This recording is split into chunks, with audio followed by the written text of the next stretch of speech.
Are you Colton Armstrong? Yes, ma'am. And Mr. Armstrong was previously in court and cause number 25 DCCR 0002, entered a plea of guilty to theft of property enhanced to a third-degree felony.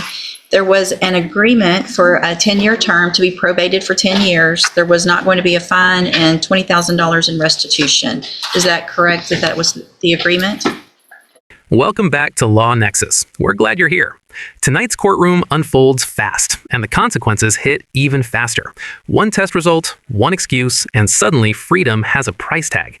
Stay with us, because what starts routine turns sharply real. Is it 10 over 10? That's what I had, just 10 over 10 with the 20,000 in restitution. Yeah. And then I received the pre-sentence report. Has everyone had an opportunity to review the report? Yes, Your I Honor. have. What is the status of the Hardin County case? Pending.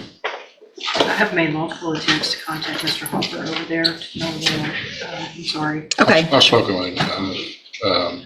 He doesn't, at this stage, isn't offering probation. I think what I would do, once Mr. Armstrong gets granted probation here, he would post a bond on that case and then just set it on the regular trial document, Judge Thomas's court. And offers tend to change over the course of the pendency of the case. I think Mr. Hopper's going to retire probably before the case will be reached for trial.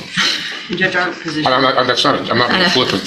It'll be assigned to someone else. our Yeah. position on this was to make this offer obviously conditioned on the amount of restitution and his paying the restitution. As you can see, he pled to more than one paragraph, which elevated it to Sure. 10 over 10. And we would, of course, be asking for the full 10 on the revocation. Right. And y'all also, I guess, understand the recommendation that was made after the substance abuse assessment with regard to ISF cognitive and then JCDI after. I would let Mr. Armstrong speak to that, Your Honor. I think and in counseling with him, he advises that he thinks he's at a point now where he has a new son, new child, needs to be there for his family to support. Well, based on the criminal history and the 2 different probations that have already been revoked, if I'm going to go along with the agreement, then I want him to have every tool to be successful. And that's what's going to happen. So it's not necessarily meant to be a punishment, but if that's what's recommended, then they're the professionals, and I want to give you all those tools so that you can be professional, be there for yourself, your kid, and everything else. So then anything else? Cognitive track or something. Cognitive track, and then JCDI as aftercare. So there, he gets both. The problem there, Your Honor, is that he does have a pending case in Hardin County, so I don't know if you will be able to go there. He's going to have to be, once I'm done, they'll transport him over there because there will be a hold here, and he'll have to get that case taken care of before he goes one way or the other. So if he were to post bond, I guess he would still be. He won't have a bond. He won't be able to get out in this That's what case I'm saying. because he'll have an ISF hold. Okay. So, and if something happens and that case does not get resolved, file something, let me know. And depending on the time frame that he's sitting, I might reconsider, but I want to at least order that, and then we'll go from there. Since he's getting probation here, that may impact. Right. If it doesn't impact it and it's going to get set on some docket that doesn't get taken care of for however, long, then just let me know. And then potentially I would hold it in abeyance, the ISF, if he has to go sit over there for a long time. Okay. Judge, would the court also consider imposing a trespass warning for all TNT Record locations and the use of any and all of their services? I know they have multiple locations and businesses here in the area. Just stay away from that too. All right, so here's what I'm going to do, Mr. Armstrong. I'm going to find that you entered your plea of guilty freely and voluntarily.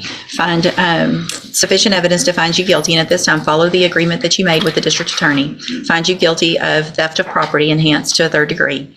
Sentence you to a term of 10 years in prison, but probate that. You'll be on probation for 10 years.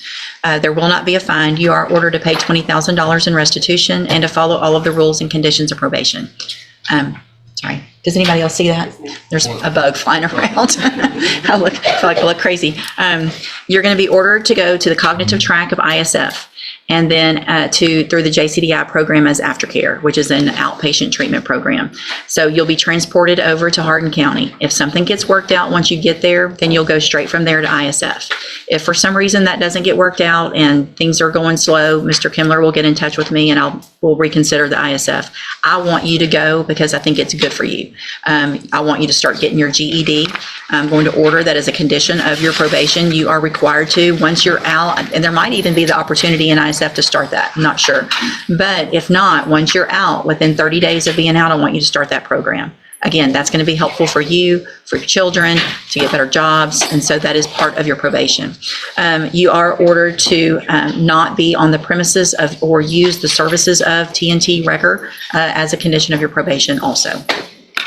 I'm going to hand you the trial court certification that shows that this was an agreement that I followed, and so you've waived your right to appeal. I have also handed you a written admonishment regarding your ineligibility to possess a firearm or ammunition. Because of the judgment entered against you, you're ineligible under Texas law to possess a firearm or ammunition. Possession of a firearm or ammunition could lead to charges against you. Firearm is a legal term, and you should read that written admonishment I provided you to see what devices qualify as a firearm.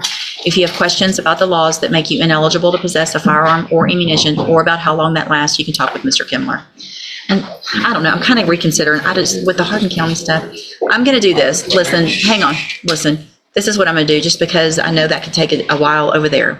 I'm going to hold the ISF, I'm going to hold ISF in abeyance, which means you don't have to go to ISF. So you will be able to make bond. You will be ordered to immediately start the JCDI program, but you're going to have to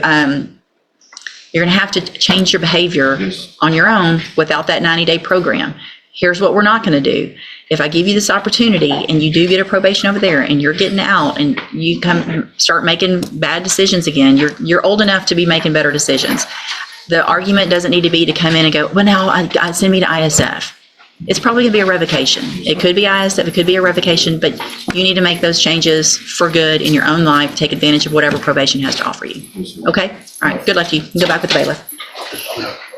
I'll be a motion. You've got Norberto Armenta, Mr. Kimler.